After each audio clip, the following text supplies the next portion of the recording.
Bismillahirrahmanirrahim. Assalamualaikum warahmatullahi wabarakatuh.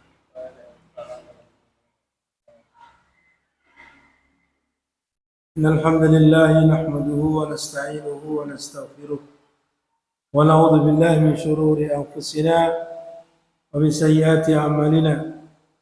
May yahdihillahu fala mudilla lahu wa may yudlil fala hadiya lahu. Wa asyhadu an la ilaha illallah wahdahu la syarika lahu wa asyhadu anna Muhammadan abduhu wa rasuluh. Allahumma salli ala Muhammad wa ala alihi wa sahbihi wa man tabi'ahum bi ihsanin ila yaumiddin. Amma ba'du, ikhwatal iman, akramani wa akramakumullah. Insyaallah kita lanjutkan kembali dalam baca hadis yang ke-23 dari kitab Al-Arba'in An-Nawawiyah, yang mana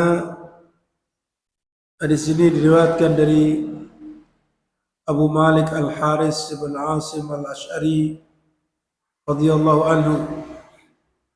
Beliau mengatakan, qala Rasulullah sallallahu alaihi wasallam, at-tuhuru satrul iman, walhamdulillahi tamla'ul mizan, wa subhanallahi walhamdulillahi tamla'ani aw tamla'u ma baina as-sama'i wal ardi, was-salatu nurun, was-sadaqatu burhanun, was-sabru diya'un, wal Qur'anu hujjatun laka aw alayka aw hujjatun alayka. Kullu nasi yaqdu fa ba'i'un nafsahu fa mu'tiquha aw mubikuha. Rawahu Muslim. Pada pertemuan yang lalu telah kita jelaskan sebagian daripada hadis ini, di mana Rasulullah sallallahu alaihi wasallam bersabda, at-tuhuru satrul iman. Kesucian itu adalah sebagian dari iman, separuh dari iman. Alhamdulillah, pujian, segala puji itu hanya milik Allah. Itu adalah dapat memenuhi timbangan.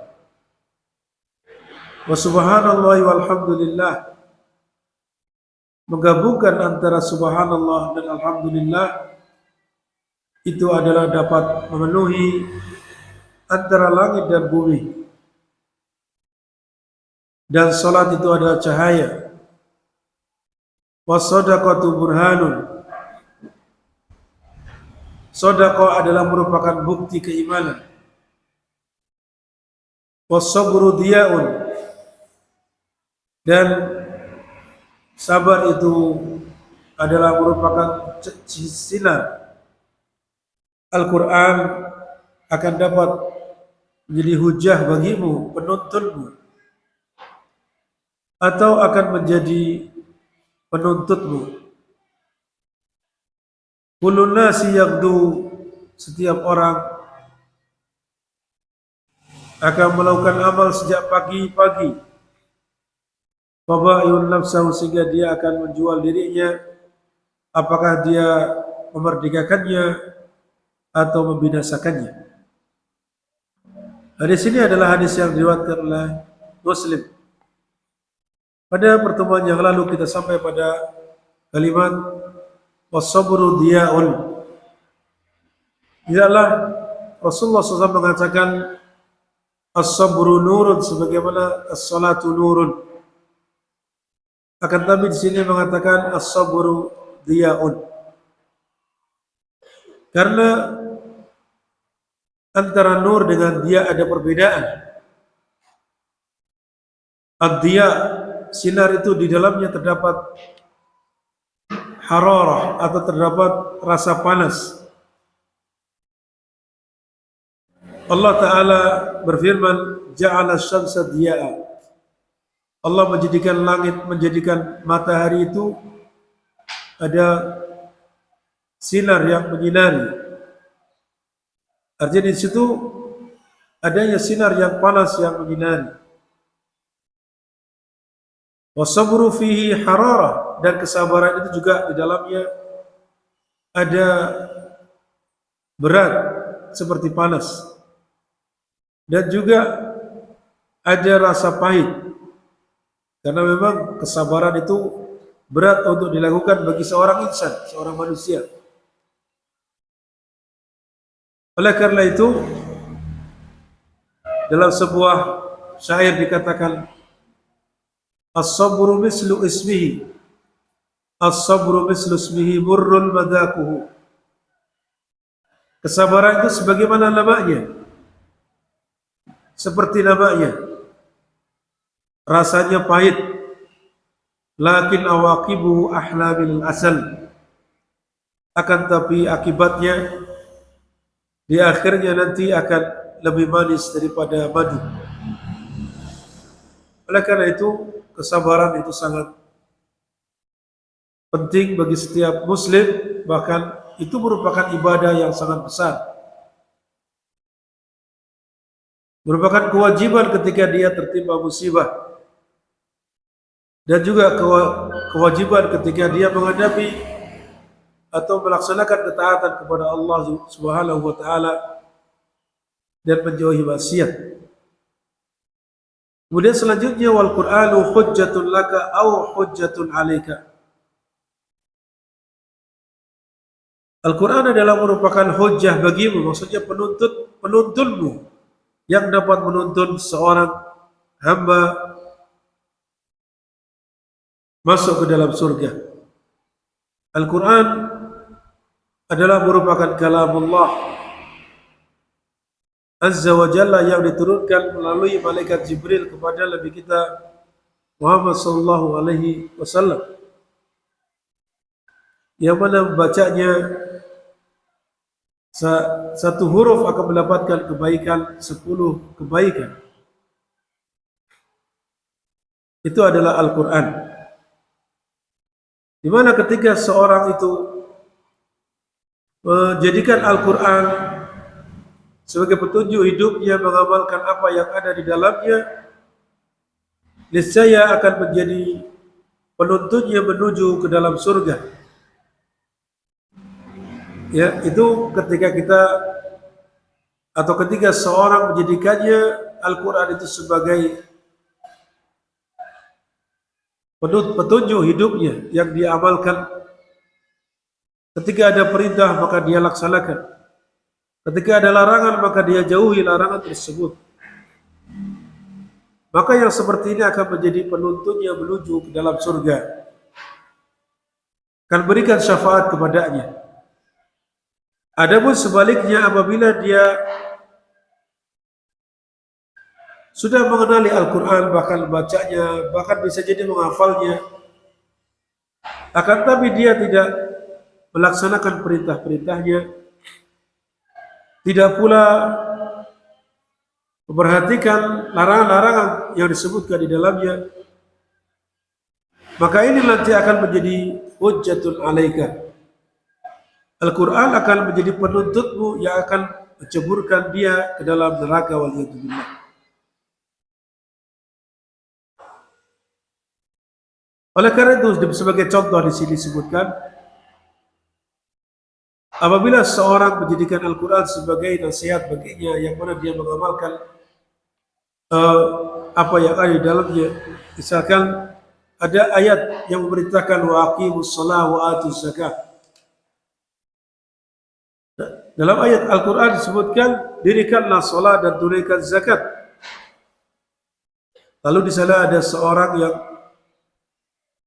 yang menunaikan salat karena ada perintah tersebut, sehingga dia menjadikan Al-Quran itu nanti akan menjadi hujjah untuknya, penuntunnya menuju surga.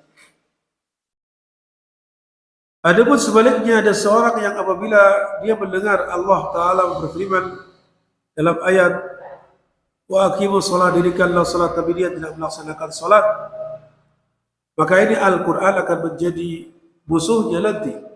Dia akan menjadi penuntunnya menuju neraka. Waliyadzubillah.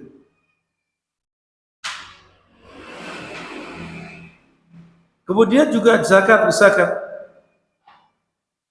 Ketika seorang itu mendengar ada perintah zakat, perintah puasa, atau perintah-perintah yang lain, lalu dia melaksanakan perintah-perintah tersebut, maka berarti dia telah mengamalkan Al-Quran.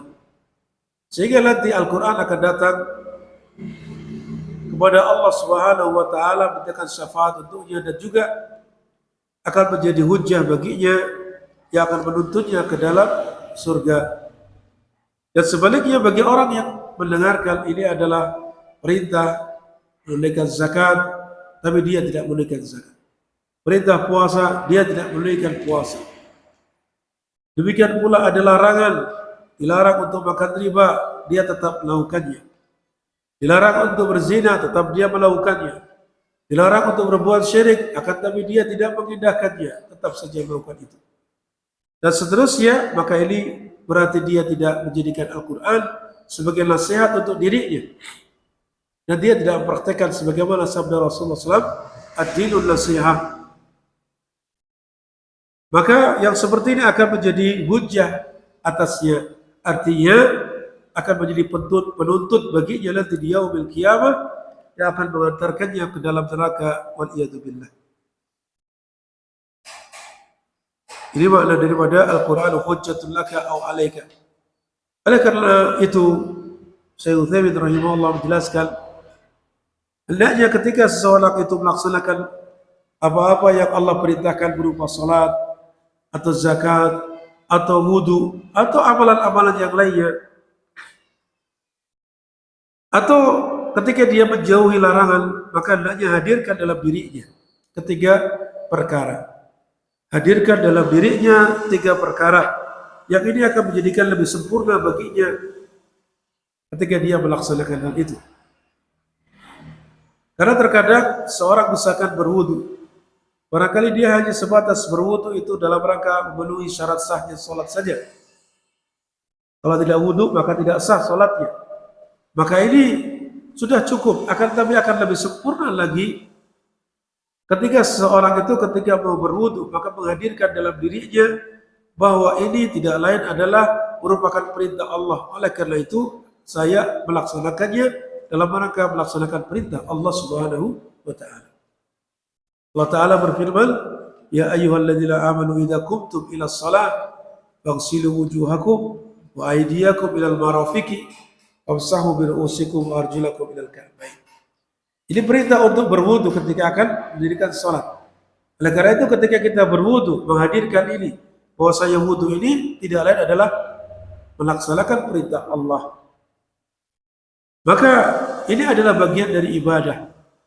Yang kedua juga, ketika seorang itu merasakan ketika berwudu menghadirkan dalam dirinya bahwa ini tidak lain adalah mengikuti petunjuk Rasulullah SAW. Di mana Rasulullah SAW memerintahkan ketika kita melaksanakan salat agar berwudu.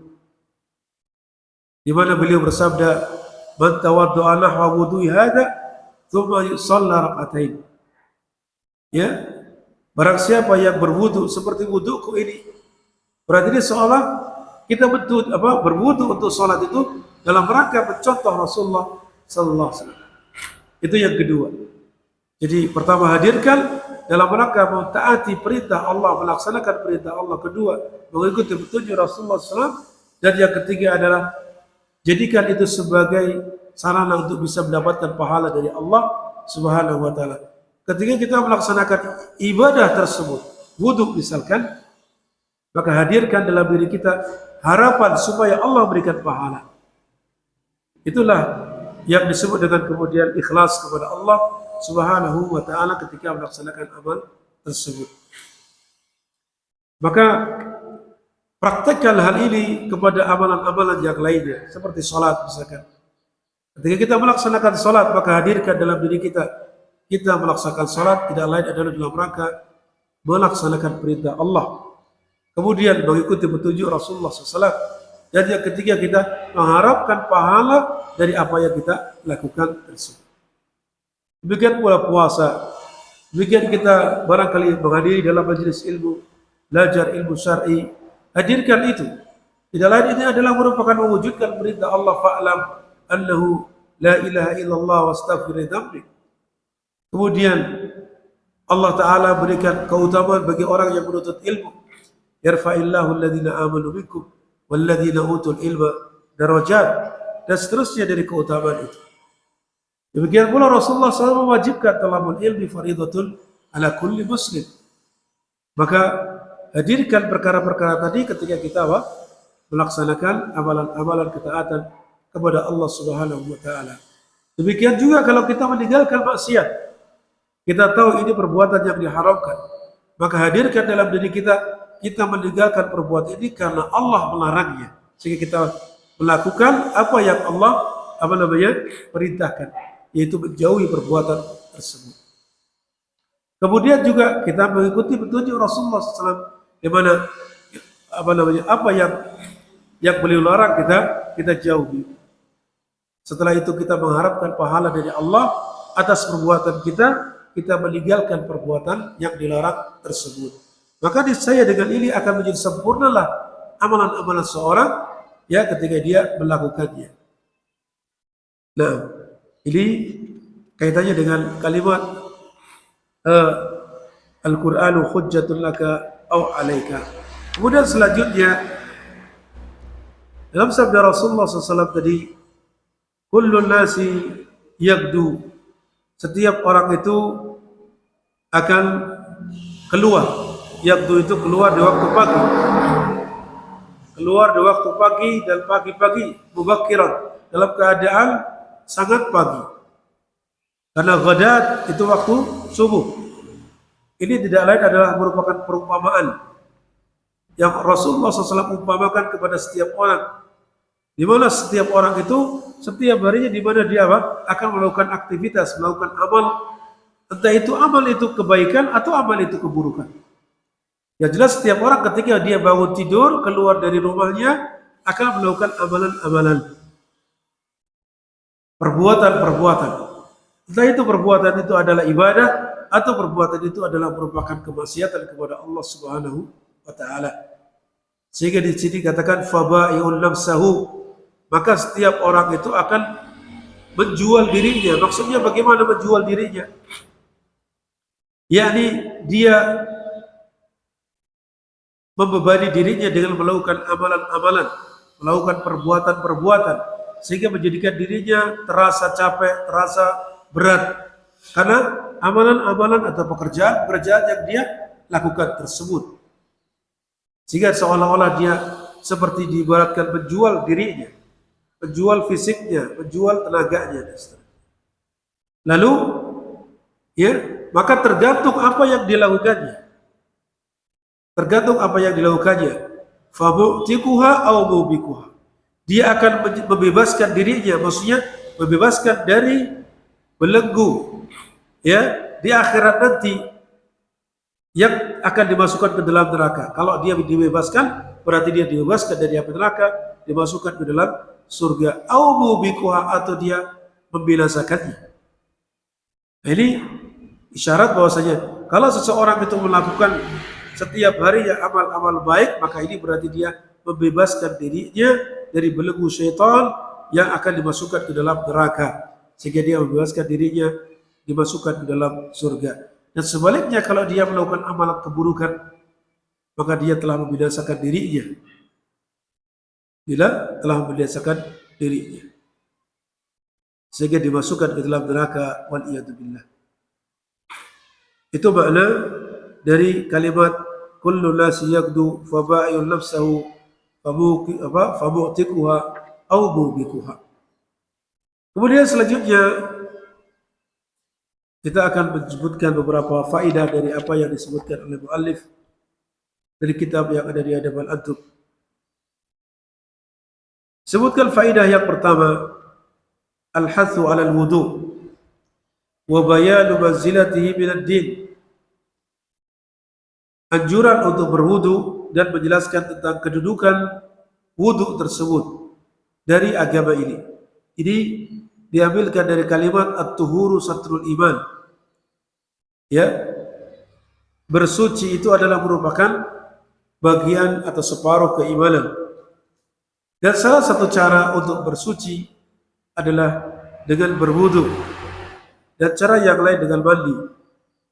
Kalau tidak ada air, maka dengan tayamum, baik itu untuk menghilangkan hadas kecil atau hadas besar. Dikatakan di sini dan penjelasan kedudukan bersuci tersebut dalam agama ini, di mana tadi dikatakan bersuci itu separuh dari keimanan. Berarti ini perkara yang sangat besar kedudukannya dalam Islam. Sehingga seorang itu ketika melakukan ibadah haruslah bersuci. Kemudian poin yang kedua, at-tuhuru satrul iman li'anna khisalal iman ala qismain. Dikatakan tadi bersuci itu sebagian dari iman atau separuhnya keimanan karena khisalal iman, sifat-sifat keimanan itu terbagi menjadi dua bagian. Yang pertama adalah ahaduhuma yutahhiru al-batin wa huwa al-qalb, yaitu mensucikan batin, yaitu hati. Mensucikan hati ini dari segala yang dapat menodai hatinya, dari kesyirikan, dari hasad, dari kesombongan, dari ujub, dari kedengkian. Itu semua adalah merupakan penyakit hati yang dapat menjadikan hati tersebut tidak suci, tidak bersih. Oleh karena itu, merupakan separuh daripada keimanan itu dengan membersihkan hati. Hati kalau tidak dibersihkan, ilmu tidak akan bisa masuk ke dalam hati. Mungkin masuk ke dalam pikirannya saja. Dia mampu menghafalkannya, dia mampu mengingatnya. Akan tetapi tidak mampu dia laksanakan. Tidak mampu menjadikan dirinya dekat kepada Allah. Tidak mampu merubah dirinya dari yang buruk menjadi yang baik. Itu karena ilmu tidak masuk ke dalam hatinya. Akibat hati itu kotor. Oleh karena itu, bersihkan dulu hati agar ilmu yang kita dapatkan betul-betul bisa dapat masuk ke dalam hati kita. Kemudian yang kedua adalah yutahhiru ad-dhahir wa huwa at-tatahhur bil ma'. Yang kedua adalah dengan mensucikan zahir fisik kita, yaitu bersuci dengan air. Kalau pun tidak ada, maka dengan tayammum atau dengan tanah atau debu. Nah, bersuci dengan air ini itu maksudnya adalah mensucikan fisik kita dari hadas kecil ataupun hadas besar dan juga dari najis. Itu adalah dikatakan sebagai at-tuhur juga. Oleh karena itu, ya, ini adalah merupakan dua bagian dari sisi itu, ya, sebagian dari apa? Taharah, hatinya, kebersihan hatinya, dan sebagainya adalah kebersihan fisiknya. Kemudian wa fi tawjihi qawli at-tuhuri satrul iman aqwalun ukhar. Lalu di sana ada arahan kaitannya dengan makna at-tuhuru satrul iman. Ada pendapat-pendapat yang lain yang sebagiannya sudah kita jelaskan pada pertemuan yang lalu dari apa yang disampaikan oleh Syekh Muhammad Ibn Shalih Al-Utsaimin rahimahullah ta'ala. Kemudian yang berikutnya, yang ketiga adalah al-hathu ala hamdillahi wa tasbihihi wa bayanu fadlihi. Anjuran untuk memuji Allah Subhanahu wa taala dan mensucikannya serta menjelaskan keutamaan dari keduanya. Di mana tadi disebutkan dalam hadis kalimat alhamdu saja yang menyendiri kalimat alhamdu, yaitu bentuk pujian kepada Allah Subhanahu wa taala, itu dapat memenuhi timbangan. Adapun menggabungkan antara mensucikan Allah dan memuji Allah Subhanahu wa taala, ini keutamaannya akan lebih besar dari hal itu, di mana itu akan dapat memenuhi antara langit dan bumi. Kemudian yang selanjutnya adalah bayanu anna shalah nur. Penjelasan di dalam hadis tersebut bahwasanya salat itu merupakan cahaya, sebagaimana yang juga sudah kita jelaskan, ya, maksud daripada as-salatu nurun. Kemudian yang berikutnya, bayan anna shadaqata burhanun wa dalilu ala sidqi imani sahibiha. Menjelaskan tentang sedekah itu merupakan bukti, ya, merupakan burhan dan juga dalil atas kejujuran, atas kebenaran iman seseorang. Jadi iman seseorang itu diwujudkan, diantaranya dibuktikan dengan sedekah. Karena kemarin sudah kita jelaskan bahwasanya kecenderungan manusia untuk cinta kepada harta itu adalah sangat kuat, sehingga dia siang malam mencari harta, siang malam dia gunakan waktunya untuk dihabiskan waktunya untuk mencari harta. Akan tetapi karena perintah Allah, dia lebih suka, lebih cinta kepada Allah, lebih cinta kepada mentaati Allah. Oleh karena itu harta yang tadinya dia sangat cintai, sangat senang untuk mendapatkannya, dia rela, ya, diberikan di jalan Allah Subhanahu wa taala. Maka yang seperti ini merupakan bukti bahwasanya ini adalah keimanan yang betul-betul iman kepada Allah. Dia rela memberikan harta tersebut di jalan Allah dalam rangka mentaati perintah Allah dan mengharapkan pahala Allah Subhanahu wa taala. Kemudian yang berikutnya, bayan anna sabra diya'un. Menjelaskan bahwasanya sabar itu adalah diya, wa annahu yahsulu minhu masyaqqah, yang mana ada di dalam kesabaran itu terdapat di dalamnya, ya, kesusahan atau berat alal insan kepada manusia. Kama tahsulul masyaqqah bil hararah, sebagaimana didapati adanya rasa berat, rasa susah ketika mendapatkan rasa panas, karena dia di dalamnya ada sisi rasa panasnya. Kemudian yang berikutnya dijelaskan bayanu annal Qur'ana hujjatun lil insan aw alaihi. Dijelaskan pula di dalam hadis tersebut bahwasanya Al-Qur'an itu adalah merupakan hujjah bagi manusia, maksudnya akan menjadi penuntun yang akan menuntunnya ke dalam surga, ataupun hujjah alaihi yang akan menjadi penuntut baginya yang akan mencelakakan dia di dalam neraka karena dia tidak mengamalkan Al-Quran yang sudah dia ketahui.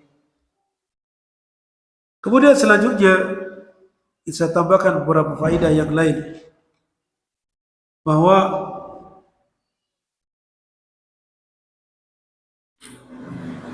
iman itu dapat terbagi-bagi. Al-imanu annal imana yataba'at, bahwasanya iman itu bisa terbagi-bagi. Ya, sebagian itu adalah dengan melakukan perbuatan, sebagian dengan melakukan perbuatan seperti kita sholat, kita puasa, kita zakat, kita haji, kita melaksanakan sedekah, ya, kita duduk dalam majelis ilmu, itu melakukan perbuatan. Dan sebagiannya, bagian dari keimanan itu adalah meninggalkan dari perkara-perkara yang dilarang oleh Allah. Kita dilarang minum khamr, maka kita tidak melakukan apa-apa, tapi menahan diri tidak minum khamr. Kita dilarang untuk melakukan yang berupa mendolimi orang, kita menahan diri tidak mendolimi orang, ini tidak melakukan apa-apa, tapi kita berusaha meninggalkan hal itu, meninggalkan apa yang dilarang oleh Allah Subhanahu wa taala. Demikian. Bahkan dikatakan dalam hadis Rasulullah sallallahu alaihi wasallam bahwasanya iman itu ada 70 lebih cabang. 73 lebih cabang. Berarti ini bercabang-cabang. Yang mana paling tinggi adalah ucapan la ilaha illallah, dan yang paling rendah adalah apa? Imatatul adza 'anil thariq, menyingkirkan rintangan dari jalan. Entah itu kayu, entah itu batu, entah itu duri, atau yang lainnya yang jelas di situ ada rintangan, kita sisihkan. Pohon yang roboh misalkan. Itu dikatakan sebagai bagian dari keimanan yang paling rendah. Kemudian Rasulullah juga menyebutkan al-haya'u syu'batun minal iman, bahwasanya rasa malu. Malu ini adalah bagian dari amalan hati yang diwujudkan dengan anggota badannya. Ya. Yang mana itu juga bagian dari keimanan. Syu'batun minal iman. Kemudian selanjutnya tadi disebutkan ada alhamdulillah tabla'ul mizan. Ya, tabla'u al-mizan. Ini menunjukkan bahwasanya ada penetapan al-mizan, adanya timbangan. Di yaumil qiyamah nanti ada yang disebut dengan al-mizan, timbangan untuk menimbang amal-amal manusia. Ya, yang itu telah dijelaskan pula dalam ayat-ayat Al-Qur'an yang sangat banyak. Ya, di antaranya fa amma man thaqulat mawazinuhu wa huwa fi 'ishatir radiyah. Barang siapa yang berat timbangannya, maksudnya berat timbangan amal kebaikannya, maka dia akan mendapatkan kehidupan yang senang, yang diridhai. Wa huwa fi 'ishatin radiyah.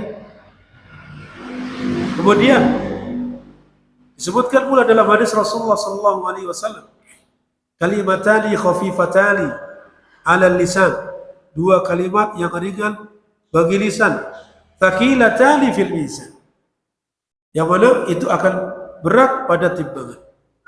Habibatani ila rahman, dua kalimat tersebut dicintai oleh ar-Rahman, yaitu subhanallah wa bihamdi subhanallahil azim. Dua kalimat itu disebut kalimat yang ringan untuk lisan, tapi berat timbangannya di sisi Allah Subhanahu wa taala. Dan mizan wajib kita imani adanya timbangan tersebut di yaumil qiyamah nanti. Yang mana apa? Mizan itu hakiki, artinya betul-betul wujudnya ada. Ya, wujudnya ada. Walaupun ada sebagian orang yang dari kelompok-kelompok yang menyimpang mengatakan bahwasanya timbangan itu adalah sifatnya tidak hissi, atau mereka mengatakan maknawi dan seterusnya, atau ungkapan sebagai bentuk kiasan akan keadilan Allah Subhanahu wa taala. Jadi tidak dianggap ada timbangan secara nyata, secara berbentuk di yaumil qiyamah nanti. Adapun Ahlus Sunnah wal Jamaah meyakini bahwa timbangan itu ada. Dan itulah adalah pendapat perkataan yang benar, akidah yang benar, yang mana timbangan itu memiliki dua sisi. Ya, memiliki dua sisi, yang mana amal-amal saleh dan juga amal-amal buruk akan ditimbang dengannya.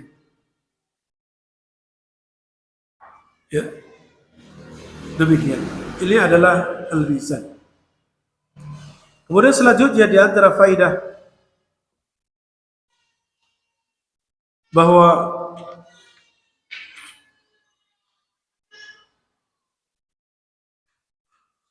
dikatakan tadi bahwa di dalam lafaz sendiri bentuk alhamdulillah, pujian kepada Allah. Yang kedua subhanallah dan alhamdulillah. Subhanallah dan alhamdulillah. Ini digabungkan dalam satu kalimat. Yang mana Rasulullah SAW mengatakan tabla'u atau tabla'ani ma baina samai wal ardi. Sisi penggabungan dari keduanya adalah di mana itu menggabungkan yang pertama menafikan, yang kedua sebagai penetapan atas kesempurnaan Allah Subhanahu wa taala. Menafikan. Subhanallah itu bentuk penafian. Meniadakan. Maknanya mensucikan. Mensucikan dari apa maksudnya? Mensucikan dari segala sifat-sifat yang kurang bagi Allah Subhanahu wa taala. Ya, Allah tidak memiliki sifat-sifat yang kurang, yang tidak layak bagi Allah Subhanahu wa taala. Dan mensucikan dari perkara-perkara yang tidak layak kepada Allah Subhanahu. Adapun kalimat alhamdulillah itu adalah merupakan isbat, menetapkan kesempurnaan pada sifat-sifat Allah Subhanahu wa taala dan juga zatnya. Ya, itu alhamdulillah. Karena itu di situ ada keistimewaan tersendiri ketika apa? Ketika menggabungkan dua kalimat tersebut, subhanallah walhamdulillah. Itu demikian. Kemudian disebutkan dalam kitab tentang aqwalus salaf. Perkataan-perkataan salaf yang ada hubungannya dengan hadis yang kita baca tadi. Qala Ibnu Mas'ud radhiyallahu anhu. Ibnu Mas'ud radhiyallahu anhu mengatakan, yaji'ul Qur'anu yaumal qiyamati fayashfa'u li sahibihi. Al-Quran akan datang pada hari kiamat nanti akan memberikan syafaat bagi sahibnya. Para ulama mengatakan bagi sahibnya di sini tidak hanya sebatas membacanya, tapi maksudnya apa? Di samping dia membacanya, dia berusaha untuk memahami maknanya, mentadabburinya, lalu mengamalkan kandungannya. Baru ini disebut sebagai sahibul Quran. Oleh karena itu, nanti orang yang akan diberikan syafaat oleh Al-Quran adalah mereka-mereka yang membaca Al-Quran, kemudian berusaha mentadabburinya, lalu mengamalkannya. Bukan hanya sebatas membaca saja. Ya, bukan hanya sebatas membaca saja. Bahkan justru ketika seorang membaca Al-Quran, tahu betul Al-Quran, bahkan tahu maknanya, ini memberitakan demikian. Ayat itu melarang demikian. Dia faham, dia tahu maksudnya, tapi setelah itu dia tidak melakukannya, tidak mengamalkannya, maka inilah yang nanti Al-Quran akan datang, akan menuntut baginya, akan menjadi penuntut baginya, sehingga akan membinasakannya. Kenapa dulu di dunia engkau bacakan, engkau bahkan menghafalku, engkau bahkan memahami apa yang aku kandung dalamnya, tapi engkau tidak melaksanakannya. Nah, ini akan datang pada hari kiamat bukan sebagai penuntutnya ke dalam surga, tapi justru sebaliknya akan menuntutnya ya karena dia tidak mengamalkan Al-Quran tersebut, sehingga dia dimasukkan ke dalam neraka waliyadzubillah. Kemudian fayaqulu qa'idan ila jannah, di mana Al-Quran itu yang dapat memberikan syafaat kepada orang yang mengamalkan Al-Quran tadi, akan menuntutnya menuju surga. Aw yashhadu alaihi, atau dia akan menjadi saksi atasnya. Fayaqulu sa'iqan ilan nar, ya, akan menjadi saksi bahwa orang tersebut telah membaca Al-Quran, orang tersebut telah menghafal Al-Quran, tapi dia tidak mengamalkannya, sehingga dia menjadi penuntutnya menuju neraka. Itu demikian. Kemudian yang berikutnya, qala Al-Hasan Al-Basri rahimahullah.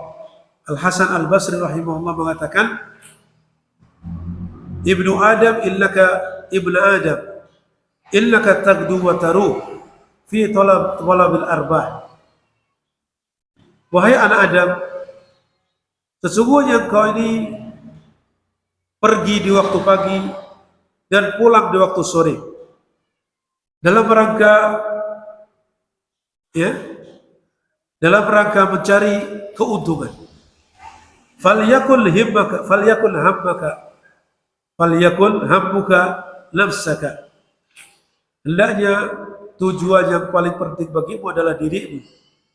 Ya, fa innaka lan tarbah bislaha abadan. Maksudnya apa? Hendaknya engkau perhatikan pertama kali yang kau cita-citakan keselamatan dirimu. Karena sesungguhnya keselamatan dirimu itu adalah keuntungan yang tidak ada semisal dengannya selamanya. Keselamatan di akhirat yang mana seorang dimasukkan ke dalam surga dan dijauhkan dari api neraka.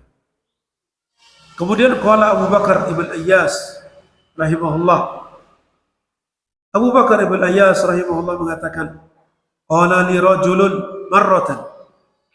Ada seorang laki-laki yang berkata kepadaku suatu hari, wa ana syab, sedangkan saya saat itu masih dalam keadaan masih muda. Ya, khallis raqabataka mastata'ta fid dunya min rikil akhirah. Khallis raqabataka, bebaskan lehermu. Ya, bebaskan lehermu maksudnya dirimu. Mastata'ta, semampumu, sekuat tenagamu di dunia ini dari belenggunya akhirat. Maksudnya apa? Belenggu akhirat dimasukkan ke dalam neraka, tidak ada yang dapat menyelamatkannya. Fa inna asiral akhirah ghairu mafkukin abadan. Karena sesungguhnya tawanan akhirat itu tidaklah akan terlepas sama sekali. Tidak akan bisa terlepas sama sekali. Qala fa wallahi, maka kemudian Abu Bakar ibn Ayyas mengatakan, demi Allah, ma nasituha ba'du, saya tidak pernah lupa perkataan tersebut setelah itu. Artinya supaya kita ketika di dunia ini betul-betul berusaha melakukan amalan yang amalan tersebut menjadikan kita terbebaskan nanti di akhirat. Sebagaimana mana tadi dalam hadis Nabi SAW, kullu nasi yaghdu faba'i'un nafsahu famu'tikuha aw mubiqah. Setiap orang itu keluar pagi-pagi untuk melakukan aktivitas. Maka ada yang menjual dirinya sehingga dia membebaskan dirinya. Maksudnya membebaskan dirinya dari api neraka kemudian dimasukkan ke dalam surga. Itu demikian. Jadi manfaatkan kita umur ketika kita berada masih di dunia dalam rangka supaya kita dibebaskan nanti di akhirat. Ya, dibebaskan agar kita dimasukkan ke dalam surga. Karena ketika seseorang terbelenggu di akhirat nanti, ya, yang mana apabila dia tidak memiliki keimanan sama sekali, maka sungguh dia akan terbelenggu selamanya di dalam neraka wal iyad billah. Baik, barangkali ini yang dapat kita baca kaitannya dengan hadis yang ke-23 tentang at-tuhuru satrul iman sampai kepada yang terakhir yang kita baca tadi. Ya, barangkali ada yang mau bertanya, kami persilakan.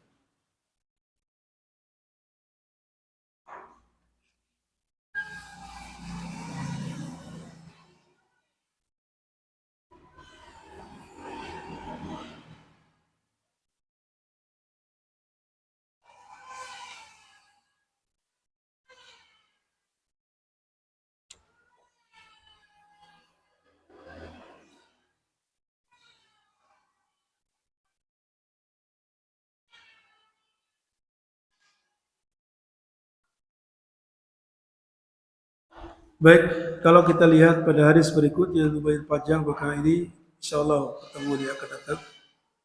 Ya, kita cukupkan sampai di sini insyaallah taala. Dan akhirnya kafaratul majlis.